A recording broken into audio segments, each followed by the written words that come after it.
ભુજમાં કચ્છ પેરામિલિટરી નિવૃત્ત કર્મચારી વેલફેર એસોસિએશન દ્વારા બ્લડ ડોનેશન કેમ્પનું આયોજન કરવામાં આવ્યું. સ્ટોરી રિપોર્ટ બાય દર્શન મહેતા, ભુજ.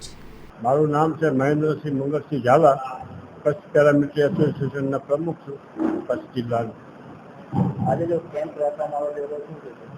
આજે બ્લડ ડોનેશનનો કેમ્પ અમને રાખવાનો અમારો ઉદ્દેશ છે કે જો આ કચ્છ બોર્ડર એરિયો છે અને ફેક્ટરી વિકસિત એરિયો છે, કંપનીઓ બહુ વધારે છે, તો બ્લડની અહીંયા બહુ જરૂર પડતી હોય છે. તો અમદાવાદથી ત્યાં બહાર દૂર જવું પડે છે. એના કરતાં અહીં જ બ્લડ મળી જાય તો અમને વિચાર કર્યો કે ભાઈ પેરામિલિટરીના જે રિટાયર્ડ કર્મચારી છે એ બધા બ્લડ ડોનેશન કરી અને એક બધાને સહાયરૂપ મદદરૂપ બની શકે, જેથી કરી કોઈની જિંદગી જીવી અને આગળ જઈ શકે.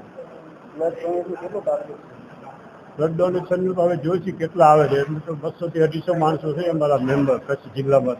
એમાંથી હવે અમારે જેટલું હોય શકે એટલું વધારેમાં વધારે બ્લડ ડોનેશન કરશું.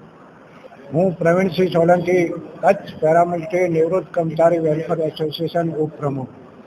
આજના બ્લડ ડોનેશન કાર્યક્રમમાં અમને દીપ પ્રગટાવી કચ્છ ભુજ બીએફસી સંસ્થાના સંતો દ્વારા આજે દીપ પ્રગટાવ કરવામાં આવ્યું અને કચ્છ જિલ્લા ભાજપના ઉપપ્રમુખ શ્રી પ્રફુલસિંહ જાડેજાની હસ્તે પણ દીપ પ્રગટાવ કરવામાં આવ્યું.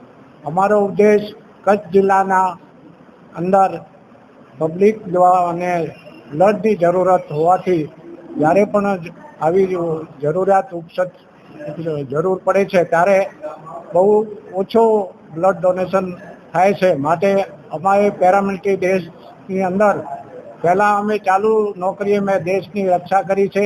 હવે અમે રિટાયર્ડ થઈને પણ દેશ અને સમાજની સેવા કરીએ છીએ.